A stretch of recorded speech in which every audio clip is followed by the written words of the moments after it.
When the one show footage was uploaded, people asked, is there actually footage of the boat being rebuilt? And the answer is yes, there's a lot of it, most of which has never seen the light of day.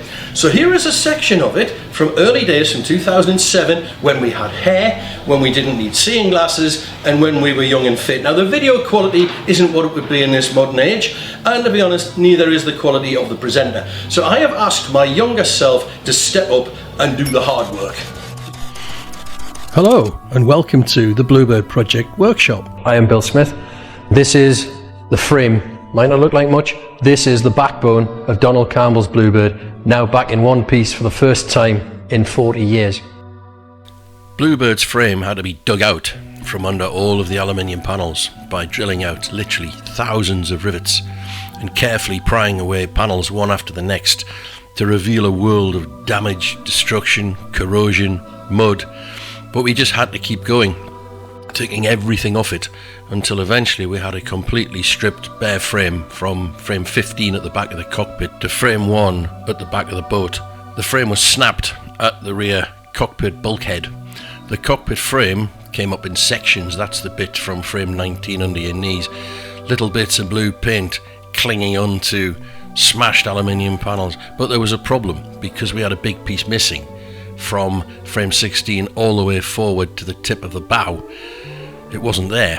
We knew where it was. We'd seen, well, broadly, we'd seen it fall from the sky and crash into the water. We tracked it in the footage, and it's quite clear once you look hard enough for it. But it turned out that this piece had flown something like 160 meters from the point of impact before it fell into the water. And you can see it not only in this famous image but also in the one from the back. So we went with a new high-resolution side-scan sonar system and searched where we thought it should be. We took Carl Spencer, the late great Carl Spencer, a veteran Bluebird diver, and eventually we found this. The curved section we recognised immediately. We knew straight away what this was, and we kept the camera on it until Carl arrived. And it's always the same. You see the diver's lights, it all looks very lovely, and then the next thing completely blanked out with mud and sediment. And Carl's job was to crawl around in zero visibility and put a rope on this piece, which he did very well. We did this with a lot of the cockpit wreckage, and then it was hauled up. And again, notice the brown piece with the curve. That brown stained bit is the only part that was above the mud. Had that been the other way up, we'd never have found this, but find it we did, and we bore it home in some triumph after 4 months on the lake. We got it cleaned, we got it blasted, and then the Bluebird project team rebuilt the forward end of the frame and put that back together in-house before it was shipped to PDS Engineering in Nelson in Lancashire, where they did the rest of the reconstruction.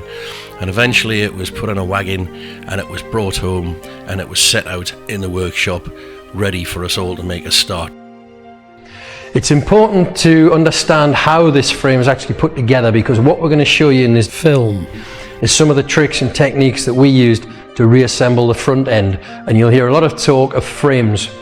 Essentially, this boat is divided into sections, starting at the back with frame 1, coming forward to here where the engine sat, which is frame 10, there or thereabouts. Then we move up a little bit further to where the hydraulics and systems and batteries were fitted. Here was the main spar that supported the sponsons, and this is the point at which the boat snapped, at frame 15.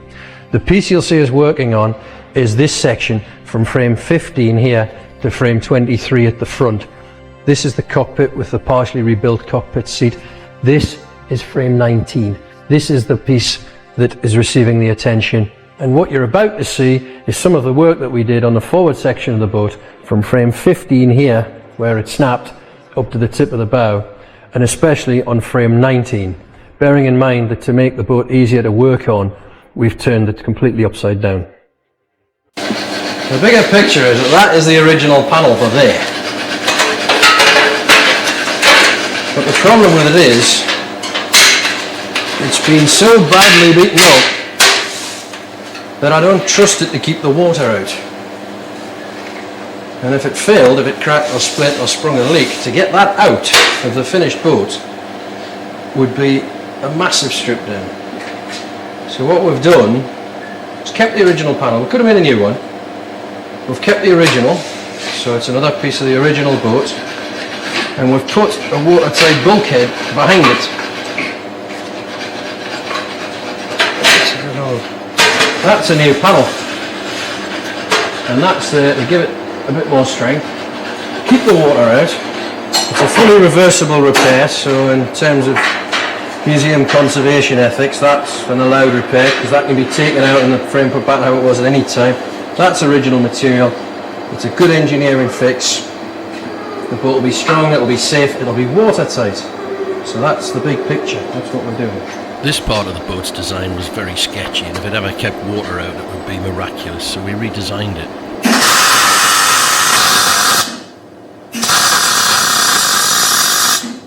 We designed and laser cut a 2mm thick steel bulkhead to go behind the original aluminium panel at frame 19 and welded it in.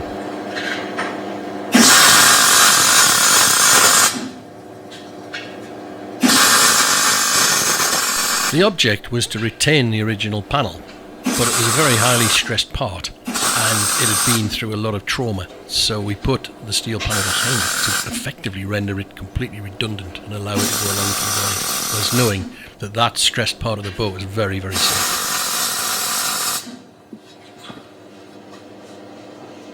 Wonderful, that won't fall out. There you go, John, all yours.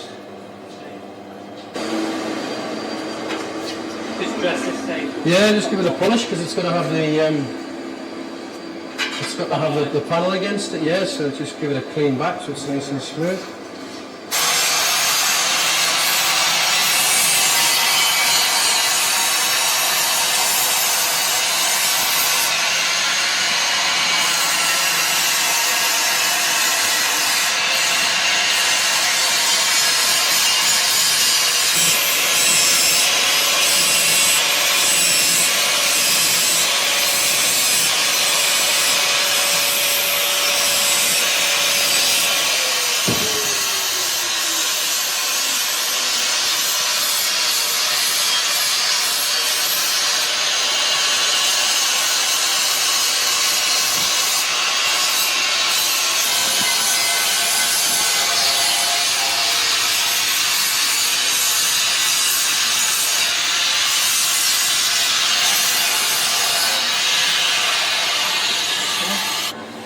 Where's my ear defender's gone? I'm deaf to start with, but I might as well. Yeah.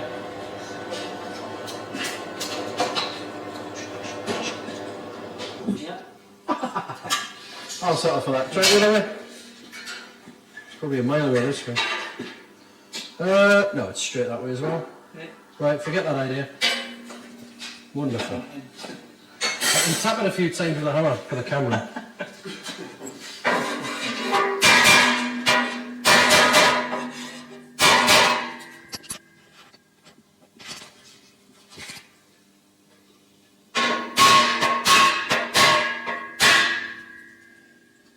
There you go, John. All yours. Well, you have to have a bit of a laugh in the workshop. You can't take it too seriously all the time. But what you've just seen there was the installation of the steel bulkhead that I discussed earlier, to put back the strength, to put back the watertight integrity of the boat. Now what you're about to see is the battle that we had with the original panel, which came up in pieces. 2 pieces we retrieved, the 3rd piece is still in the lake somewhere, to make it fit exactly where it came from, and the problems that we had with it stretching and shrinking with the heat with the welds, and how we eventually made it fit exactly back to the rivet hole. At this point we were very much feeling our way. I mean, nobody had done a restoration like this, and we certainly hadn't attempted anything resembling it. So the entire workshop was full of stuff, bits that we'd taken off, we'd parked up in corners, and we'd promised that eventually we would revisit them as and when we had a better clue as to what to do with them. And we just carried on with the little bits that we knew we could handle, bite-sized pieces. And we moved into our humble little workshop in 2001 when the boat came back from Coniston, little suspecting we'd be in there for nearly 20 years. Right, rubber hammer. Where'll be that rubber hammer? Not before. Well, what we're looking at is all upside down. Because this is the upward sloping section of the boat. It should go that way and front of that one. This is the the step in the boat. The idea was that as the boat tried to rise from its displacement position, whereby it sits in the water, up onto its planing position, the water would stream by here and it would trap air in this little gap here and help the rest of the hull, which is flat from here, help that to unstick and get the thing up out of the water. So this step was very important, and it was all just blasted away in the accident, and we've recovered most of it, and it's now probably about 90% of the way to being reusable. It's a lot of work. Could have built a new one and a couple of spares in the time this has taken, but it's nearly there. It'll go. Just give it a bit of a push. See, they're very close. That's another one. See, what the other thing is as well, we're coming through this one here, we can go up a size on the river.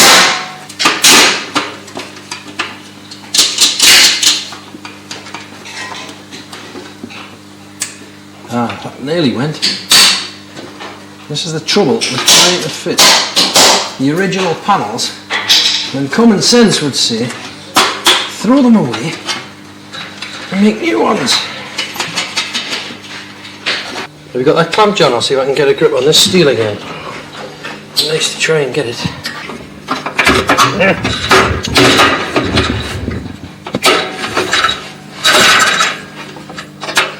Oh, it's just so close. But it's not. Won't quite go. No, not to worry. What you like with these, John? Are you getting them? Don't. You can get a couple at each end. So I know it's true top for bottom. Top's going to come this way. It's got to come that way. Same as the other side? Yeah. Let's do it then.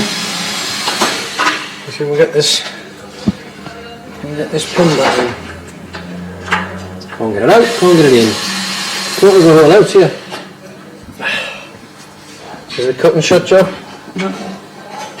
You'll never get all of them, surely not. You're never going to get them, mate. What about these? Well, they're not. What's not? Yeah, we need to drop this corner, don't we? Yeah. So if I put a cut through here, like on the other side, and we'll give that a little knock till it's right. Yeah. Yeah? Right. Okay.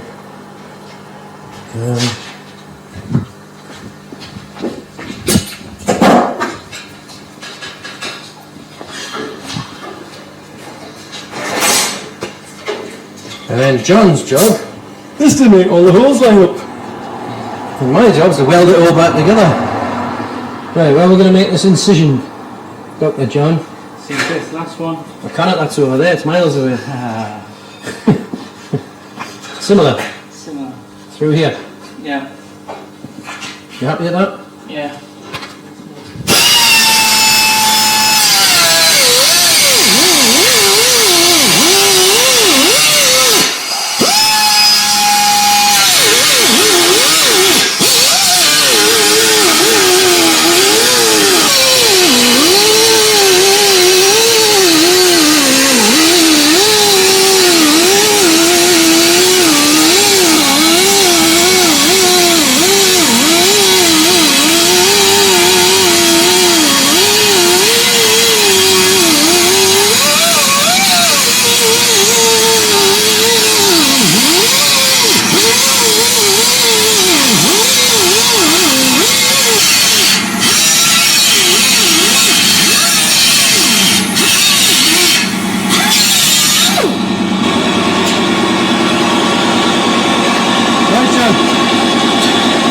Do your worst.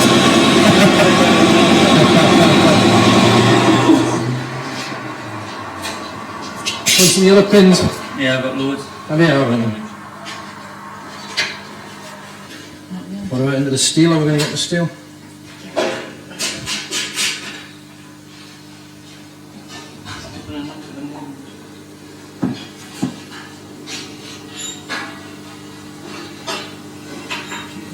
Pretty serious surgery this, isn't it?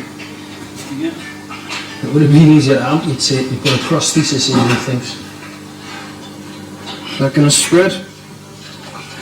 Not enough. Not enough. I can cut it off completely. No. No. Not yet. Not yet? Okay. Well, if you're not going to get those For what it's going to take just to chop it off completely, if you're not going to get those ones into the steelwork, we might as well just take it off. Yes? No? Yeah. Yeah?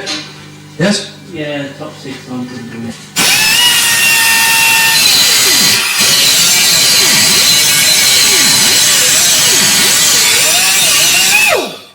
There you go, yours, John. Now you got them. Oh, I've got that. Couple more milk. It's got a very funny shape. Did you have to do that? Oh no. It's the only way we're going to get it though. I don't like it much, but go on, How much we got on here? don't worry about that. I'll fix that.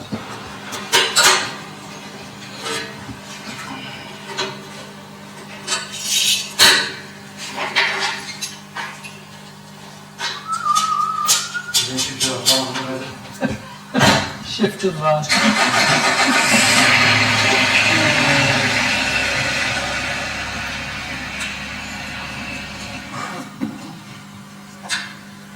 Looks much happier there, man. This top edge is, that corner's high, but it's only because of a bit of stretch from earlier. Ah, that's much better. That's tightening everything now. Ooh. That's a big gap. That's a big gap. It's easy to make it go away. It's just a big gap.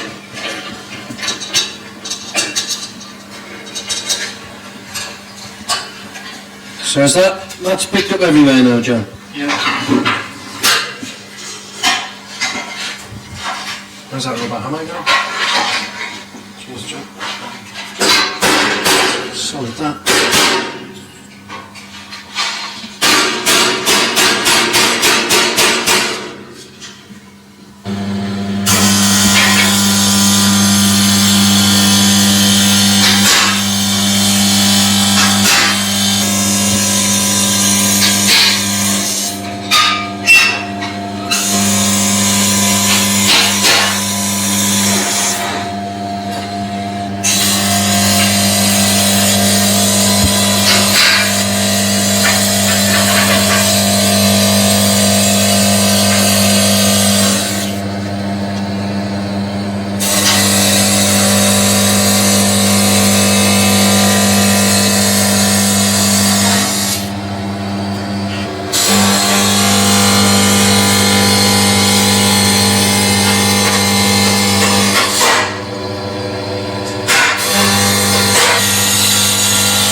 Looks nice.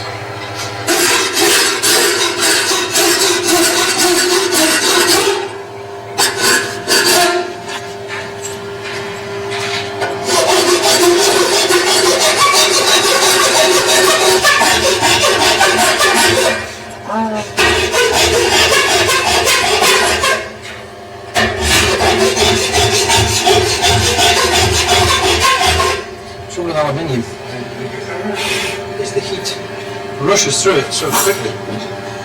It'll be hot over there when you're just welding here. Steel doesn't do that. In fact, with steel, it's around there, it'll still be cold. So consequently, you've got a huge amount of metal that's just about to melt on you.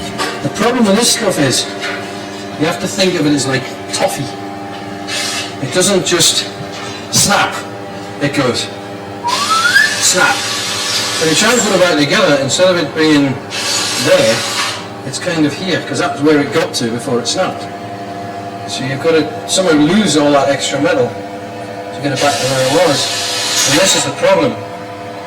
And then as soon as you try to weld it, when the weld cools, it'll be liquid metal, it contracts and everything goes the other way. So trying to end up with a thing that is the shape it was when it started, where all these holes line up and all the pins go in, it's an absolute nightmare. But it can be done. So far.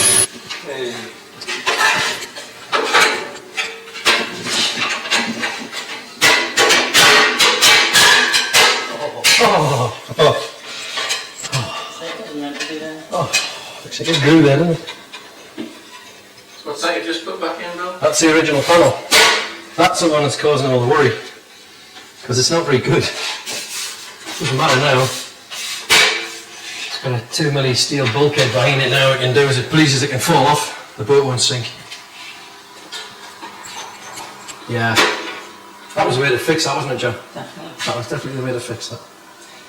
So, with frame 19 fitting perfectly and everybody happy with it, what we then did was we moved towards the front of the boat to fit the floor, which covers everything from frame 19 up to frame 23, the very point of the boat and the part that first made contact with the water in the accident.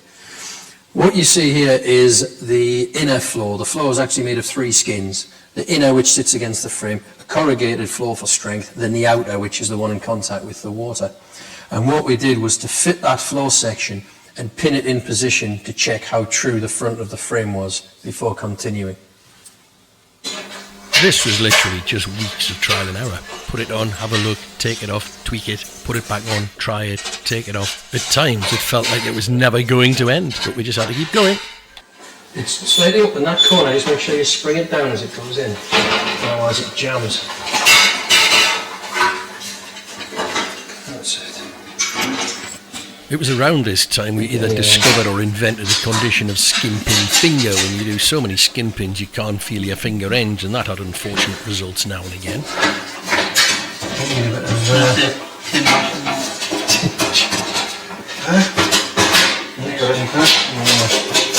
There's a little bit of, little tiny bit. Yeah. You know what I mean? That. Misalignment. Yes. Slight misalignment. Oh, I'll set that one back now, because that one seems to be causing problems.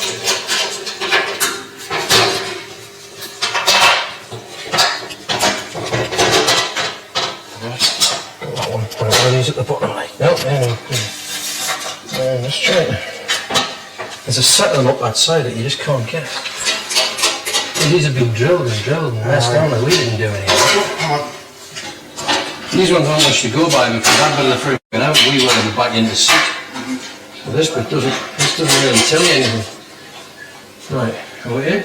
Yeah.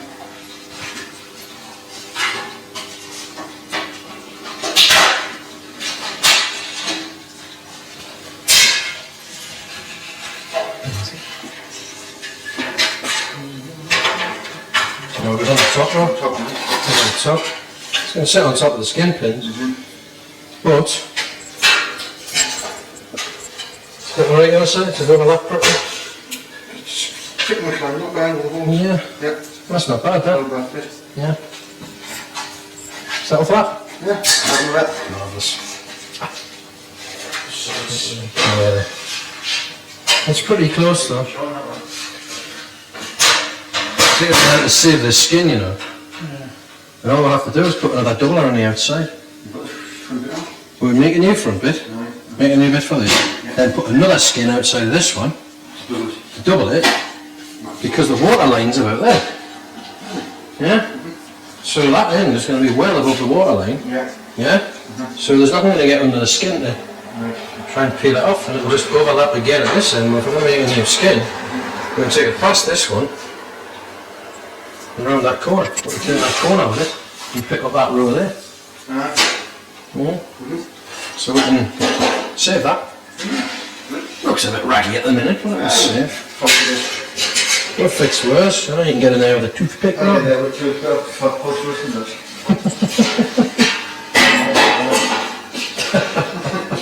The main reason for fitting the floor so precisely is that because having secured frame 19 and know we can keep the water out, we then needed a datum from which to build the forward section of the boat, and the floor being one completely flat and relatively undamaged panel allowed us to do that. It allowed us to align all the rivet holes on the frame, and it allowed us to use that as a base from which to build the boat. Remember, of course, that what you're looking at here is the frame upside down, and we're actually building down over from there. So we pinned the frame in position, and the next job was to see what we could use from the original material. Now, the small piece of wreckage that you see offered up to the side of the boat contained a short length of a structural member, a stringer that ties the side of the boat into the bottom of the boat. But looking at it and considering the work it has to do, the decision was taken that that would not be put back in the original and that we would make a new part, and that's what we do next. Some bits you just have to admit defeat with them. And considering it's a structural part, I would say that's probably past its best. What do you say, Rob? Yeah, I think. Yeah, so the executive decision has been taken that this will be consigned to the museum as a genuine piece of crash damaged Bluebird. And we've got a brand new piece. It's nice and strong, making up for a few of the shortcomings of the bits that are in here from that have been in a crash once. That's the original part for there. Right, used to that piece there, that right angle, used to go in there. Plus, it's not very good. So we've got a new one.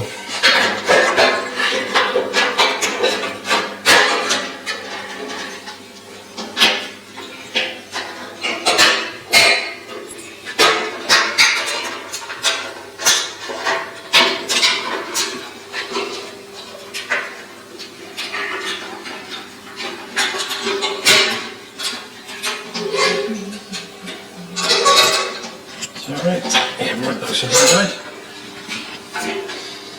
Yeah. Just want to check something. We'll have to start again.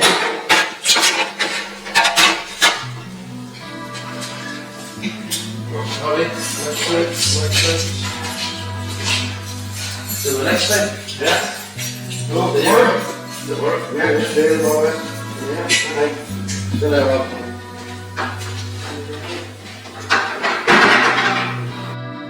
So there you have just a little taste of what it was like back then, and there's hours and hours and hours of it. So if you found that interesting, please give it a like, give it a thumbs up, go to the comments and let us know what you think, and we can choose some more and cut it into a film and upload it for you, and you can see what we went through back then when we were all younger people. Thanks for watching, see you on the next one.